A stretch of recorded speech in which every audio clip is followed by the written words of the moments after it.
আমাদের এবং অন্তর্বর্তী সরকারকে বলে দিতে চাই, আমাদের মুখপাত্র চিন্ময় কৃষ্ণ দাস ব্রহ্মচারীকে নিরপরাধে নির্বিচারে যে অন্যায় ভাবে আলিফ হত্যা নিজেরা করে সেই দোষটাকে চিন্ময়ের উপর চাপিয়ে দিয়ে যে সনাতনী জাতির দিকটা মারে না, যে সনাতনী জাতির পশু হত্যা করে না, সেই ব্যক্তিকে মানুষ হত্যার দায় চাপিয়ে দিয়ে তাকে আর কারাবদ্ধ করে রাখা হয়েছে। আমরা এতদিন ভেবেছিলাম দেখি সরকার আমাদের কি করে, আমরা কোন মাঠে থেকে উঠে গিয়ে আমরা সমস্ত কার্যকলাপ স্থগিত রেখেছিলাম, ভেবেছিলাম সরকার আমাদের মুখের দিকে তাকাবে। দেখলাম না, এ সরকার কোন সেই নিজের মস্তিষ্ক বিকৃত সরকার, এর মস্তিষ্ক সঠিক নেই, একে শুধু মানুষ একে পরিচালনা করছে সন্ত্রাসীরা। এই সন্ত্রাসী সরকার উনি আমাদের কোনো কথা না শুনে উনি আমাদেরকে আরো অন্যায় অত্যাচার এই বাংলার বুকে বাড়িয়ে দিয়েছে।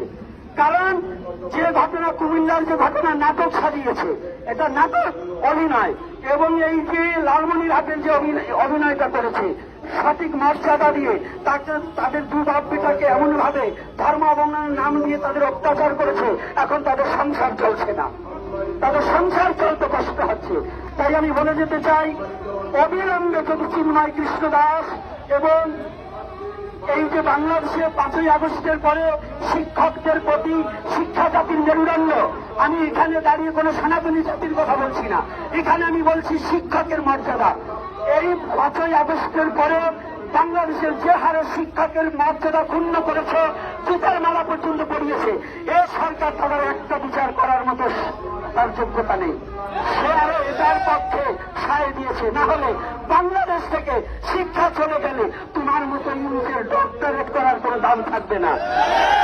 শিক্ষকের মর্যাদা না থাকে, আজকে আমাদের কুশলবরণ চক্রবর্তী মহাশয়কে যেভাবে হেনস্থা করা হয়েছে, আমি তার তীব্র নিন্দা জানাই, ঘৃণা জানাই, এ সরকারকে পর্যন্ত ঘৃণা জানাই যদি অবিলম্বে এই সন্ত্রাসীদের বিচার না করা হয়। আর পরিশেষে আমি বেশি কথা বলবো না, আমি আর একটা কথা সরকারকে জানিয়ে দিতে চাই, অন্তর্বর্তী সরকারকে যদি অবিলম্বে নিঃশব্দে চিন্ময় কৃষ্ণ দাসকে মুক্তি দেওয়া না হয়, তাহলে বাংলায় আবার আমরা ঢাকারকে আবদ্ধ করে আমরা আবার রাজপথে লক্ষ লক্ষ সনাতনী আমরা আর ঘরে বসে ঘুমাবো না। আমরা 8 দফা দাবি সম্বন্ধে আমাদের 8 দফা দাবি যতদিন পর্যন্ত পূরণ না হবে আমরা আর রাস্তা থেকে উঠবো না। আমরা মরতে শিখেছি, এখন আমরা কারাবদ্ধ হতে শিখেছি। অন্যায় ভাবে যখন আমাদের কারাবদ্ধ করে রেখেছে আমরা স্বইচ্ছায় কারাবদ্ধ হব, তথাপি আমাদের দাবি না মানা পর্যন্ত আমরা ঘরে ফিরে যাওয়ার জন্য প্রস্তুতি নয়। আর অন্তর্বর্তী সরকারকে জানাতে চাই, আপনি এখন সময় আছে, যে সময় আমাদের যদি এই 8 দফা দাবি এবং এই সনাতনীদের প্রতি অত্যাচার বন্ধ না করে আমরা লং মার্চ করতে আবার বাধ্য হব।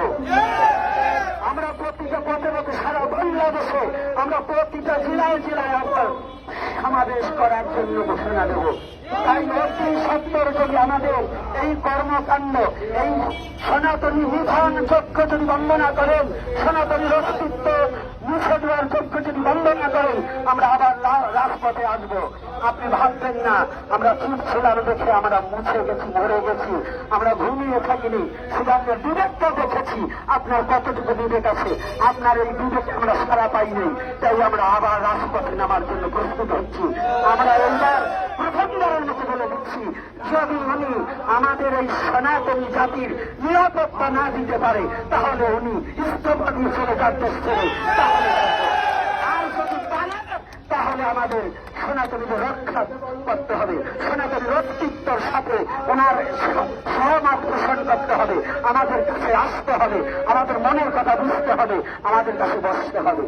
আমরা বাঙালি জাতি, আমি সনাতনীর পরে বিশেষ আমার পরিচয়, আমি বাঙালি, বাংলার স্বাধীন দেশে আমার জন্ম হয়েছে, আমি বাংলাদেশ ছাড়বো না, বাংলাদেশ ত্যাগ করবো না, বিন্দু রক্ত দেওয়া থাকতে বাংলার মাটিকে পরিহার করে আমরা যেতে চাই না।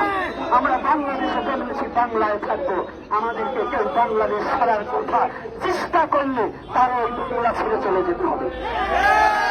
আমাদের বাংলা ছাড়া চেষ্টা করলে তার এই বাংলাকে আগে ছাড়তে হবে। আমাদের যদি কেউ বলে ভারতের দালাল, তারা পাকিস্তানের দালাল, তারা পাকিস্তানের দালাল। দালাল। আমরা ভারতের দালাল নই, ভারত আমাদের তীর্থভূমি। আমরা অনেক সময় তীর্থ দর্শন করার জন্য ভারতে যাই। তাহলে ভারতে যদি যাই, ভারতের অনেকের মন্ত্রীর সাথে, অনেক সাধুর সাথে আমাদের দেখা করতে হয়। তাহলে সাধুর সাথে দেখা করলেই, যোগী আদিত্যনাথের সাথে দেখা করলেই আমরা ভারতীয় নয়, আমি বাঙালি।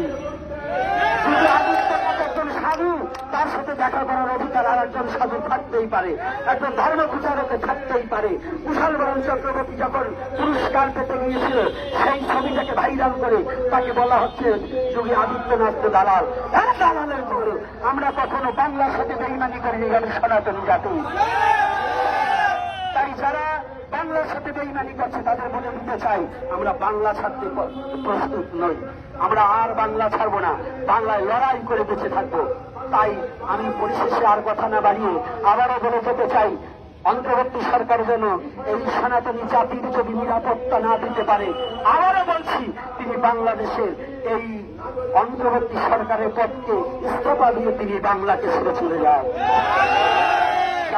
পরিশেষে আপনারা সকলে ভালো থাকবেন। আর সনাতনী সংগ্রামী বাবারা আমার, সকলের দল মত নির্বিশেষে, জাতি ধর্ম নির্বিশেষে আমি সনাতনী, এই কথাটাকে হৃদয়ে লালন পালন করে আমাদের এগোতে হবে। আমরা কোন দল মত সংগঠন সব করে আগে আমার সনাতনকে টিকিয়ে রাখতে হবে, এই আবশ্যকতা যেন সবার হৃদয়ে থাকে। এই আশা ব্যক্ত করে আজকের মধ্যে আমার আলোচনা সমাপন করছি। জয় বিজয়।